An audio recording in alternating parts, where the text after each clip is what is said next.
Again here on the Chip Shot Football Podcast, and we're going to preview now the next game we have on here between the Baltimore Ravens and the Buffalo Bills. It almost escaped me there. But yeah, the Bills and the Baltimore Ravens, the amount of just absolute cinema with this Bills and Ravens game is up there amongst some of the best, all-time classics that I think I've witnessed, honestly. And I don't even think I'm overhyping it, honestly, because this will be the closest matchup, I think, of this divisional round, just based on the matchups and things like that. I think this is definitely going to be the one that gives us the most, wow moments, kind of just unforgettable moments and great, football all around, great level of football. So, kind of breaking it down here and all the many narratives that we have going into this game, right? We have Baltimore traveling to frigid Buffalo, right? You're going to see some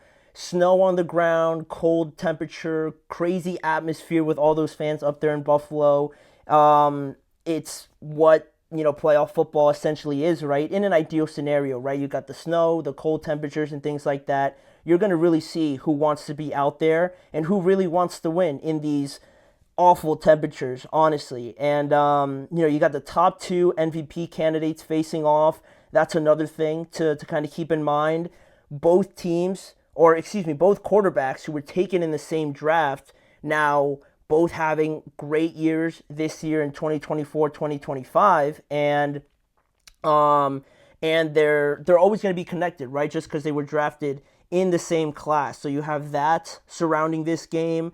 Both quarterbacks and really just both teams trying to earn another shot at taking down the Kansas City Chiefs, because I already predicted the Chiefs were going to move on. So I already have them already just waiting there in the conference championship, right? And both of these teams would love another shot at trying to beat Patrick Mahomes and Andy Reid. So that's what's also at stake, right? Getting another shot at kind of defining your legacy in a conference championship game. And also, both of them could make it to their first Super Bowl as well by getting one of the other player out of the way and just being one step away from making it to the first Super Bowl, right? And also, you look at the Bills, they're trying to avenge their 35-10 loss earlier in the year, and Baltimore, in a way, they're trying to validate that Derrick Henry, addition this offseason, right? Because, what else does this team truly need to improve upon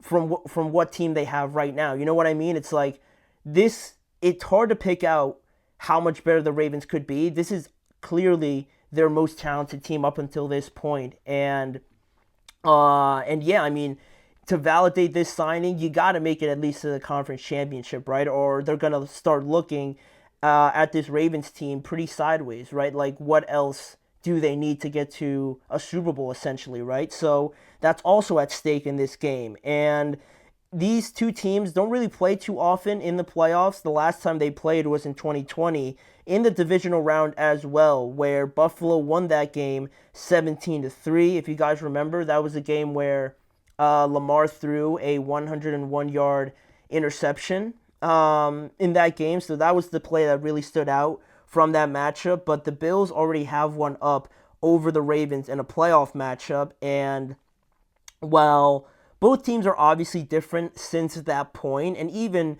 since they last met in week 4, right? Because, you look at this matchup now, you got Amari Cooper on the Bills, you got Matt Milano playing. He was dealing with a pectoral injury, if I'm not mistaken, at the beginning of the year. That kept him out the majority of it, but now he's back, he's looking good, ready to make an impact for this defense. And unlike the first matchup, there's no Zay Flowers, most likely, in this game. So the Ravens are going to be without one of their most impactful weapons, where last week they probably didn't need him against the Steelers, but they would love to have him this week against the Bills. But unfortunately, just based on all the reports, it doesn't look like Zay Flowers is going to play. So there's a lot of new players going to play in this game, and one that is not going to play this time around. So on that note, right, when you get beat up like that pretty badly, 35-10 the first time around, you obviously want your revenge, and you obviously want to you want to show that you're a lot better than that, obviously, especially when you're playing at home. And I thought that the Bills defensive tackle, Daquan Jones, said it the best when describing this game. He said that it was going to be a bloodbath, plain and simple. And I mean, I couldn't agree more. Kind of graphic, but I mean, it's extremely true when he's talking about two teams that are very, very determined to run the ball. Two teams that have two of the best, if not the two best, running quarterbacks in the NFL. A ton of weapons everywhere, and their quarterbacks just really being the system that the entire team revolves around, and both quarterbacks just really elevating the rest of their squad to just different heights, right? They are what makes this team a lot better, and Lamar and Josh, do a lot for their overall offenses in that sense. So you have that aspect of it. You have the Ravens also that are the first team in a regular season to exceed 4,000 passing yards and 3,000 rushing yards, both in the same year. And I mean, you look at Derrick Henry and his impact, obviously, right? Almost getting to 2,000 yards. He had 16 rushing touchdowns, but what a lot of people don't, I think, bring up, just because I feel like a lot of people aren't aware of it, is that James Cook also had 16 rushing touchdowns. Him and Derrick Henry were tied for first in that category. So, as dominant as Derrick was, definitely I would say more dominant than James Cook, but that's just because the whole thing revolved around Derrick, right? Justice Hill's there, but you got James Cook, Ray Davis, Ty Johnson running the ball for them, and still James Cook did break 1,000 yards, and he had 16 rushing touchdowns, which is very impressive and something that the Ravens are going to have to monitor in this game. And you want to talk about different aspects of this team. I just mentioned the Ravens and 4,000 passing yards, 3,000 rushing yards, but the Buffalo Bills, in terms of what they bring a lot of variety, a lot of moving parts, and just a lot of different options that the Ravens are also going to have to keep track of, right? They've had 13 players with a receiving touchdown this year. That's got to be amongst the most in the NFL or the most in the NFL, because they got a bunch of guys that can go to, and I believe I don't know if you can, I guess, calculate this, but I know that the Bills are probably the most healthy team in the NFL. At this point, they're not really dealing with too many injuries, so they got a bunch of guys that they can go to. It's not like they're missing, Amari or Keon Coleman like they were. All their weapons are going to be there, so that just adds another little wrinkle to this game. And like I mentioned before, Zay Flowers is really the only major injury. Like I said, both of these teams outside of Zay Flowers are pretty healthy. So we'll just move on to the keys of the game here for the Baltimore Ravens. On that topic on Zay Flowers, right? To me, one of the keys they would need to do to win in this game is to just not be afraid to throw, even without Zay Flowers, right? Because my whole mindset going into this game is that the Bills are obviously going to try and take away Derrick Henry, and they might feel like they have a more favorable matchup against Rashad Bateman or, against Mark Andrews or Isaiah Likely. They might have single coverage over there, or they might have a corner over there on them, right? Just in single coverage. And if that turns out to be the case, if you're Lamar, I know it sounds a little bit crazy because the whole narrative around the Ravens is run the ball, run the ball, run the ball. Don't go away from what makes you you. But in this case, if the Bills are doing everything, sending basically their entire defense to stop Derrick Henry and Lamar from running, you got to take advantage of those opportunities. And I wouldn't even classify them as like risky opportunities because I like the matchup. I like Mark Andrews one-on-one against most defenders. Same thing with Isaiah Likely, and I think Rashad Bateman's played very well for them. So don't be afraid to kind of test out and give your guys a chance, despite the fact that you're missing your Pro Bowl wide receiver. And for the Bills on the other side, just make sure that Josh Allen is affecting this game with his legs, because a lot of the times it's something that in the AFC you don't have to worry about it too much. I guess other than Josh and Lamar, it's really them and then everybody else. But the Ravens don't really got to deal with it. It's funny because they torment all these other teams with their running quarterback, and they, I guess, in a sense, don't really have to face it all in all too much each and every year because they don't play the Bills every year. So, making sure that they kind of get a little bit of their own medicine, having Josh Allen run it when you can, getting those tough yards because he has a huge frame, obviously, making sure that he's involved in the running game because once you get that going, you get Josh moving athletically and he's making some of the throws that he has to make, I feel like their offense just looks a lot more free flowing, right? They get into a groove a lot quicker. So making sure to do that early in this game where you might catch the Ravens off guard a little bit. But that brings us to our matchups for this game. And in these matchups, I have the tight ends for the Baltimore Ravens going up against potentially linebackers out there, right? Because if the Ravens are lining up in heavy sets and, big personnel with a 6 offensive lineman and Patrick Ricard out there who weighs like 300 pounds as a fullback, moving athletically as anybody else on that field, if you got these tight ends on linebackers, you got to throw them the ball. And I know, again, it sounds crazy because everyone wants the Ravens to stick to themselves and run the ball, but if I have Mark Andrews on a linebacker, I'm throwing him the ball. Same thing with Isaiah Likely. I think that's going to be a huge matchup to kind of counteract the strategy of the Bills. Also, the cold weather.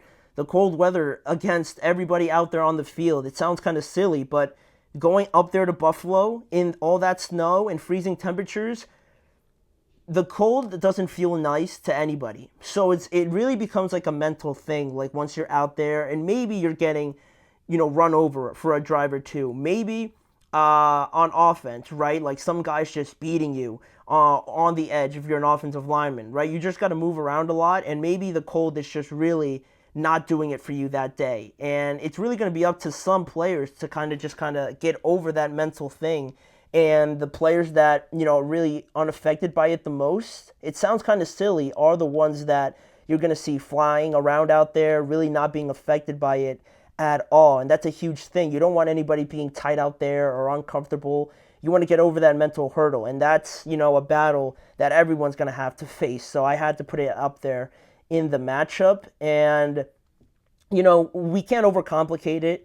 It's going to go down to Josh against Lamar, right? In these games where you have a lot of talent all over the field, but it all ultimately ends up coming back to Josh and Lamar. They've been tied to each other because they were drafted together, and now this year, right, both having MVP caliber years.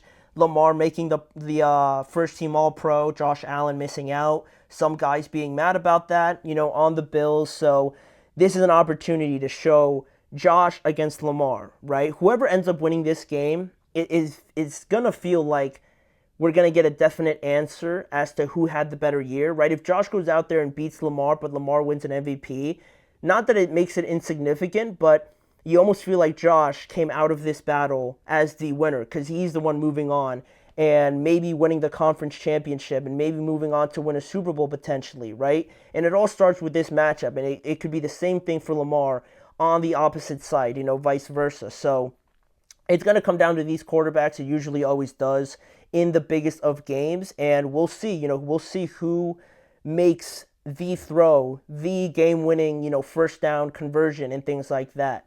Who makes less mistakes. All of these things are going to come into effect, and those guys are at the forefront of it. So that's all the matchups. And in terms of who I think is going to win, I'm going to go with Josh and the Buffalo Bills. I think having home field advantage, the additions of Amari Cooper and Matt Milano are more significant than a lot of people think, especially when the Ravens don't have Zay Flowers. We saw them kind of stall out a little bit last week against the Steelers. Not that it made me think that the Steelers were going to come back, but the Bills are a different story. The Bills are not the Steelers. The Steelers are nowhere near what the Bills are. So, if you stall out for a drive or two, or maybe even more than that, it could be a problem with the Bills that want to do the exact same thing you're trying to do to them, right? Bully them, run the ball on them, and just get them to kind of quit morally, right? Kind of just get them to check out, essentially, right? When it becomes a bit of a drag to go out there and try to tackle Josh or James or Ray Davis or Ty Johnson, all these guys, right?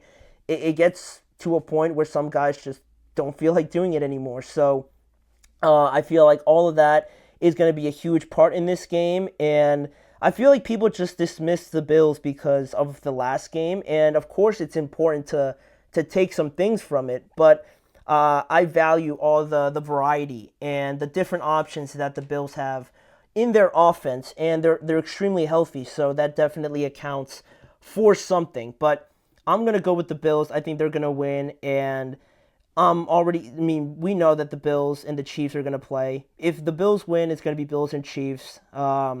Sorry, Houston Texans. I think the Chiefs are just gonna be there waiting. So when that moment comes, it'll be exciting. But for right now, we're gonna move on, and we got a couple other segments to talk about on today's show.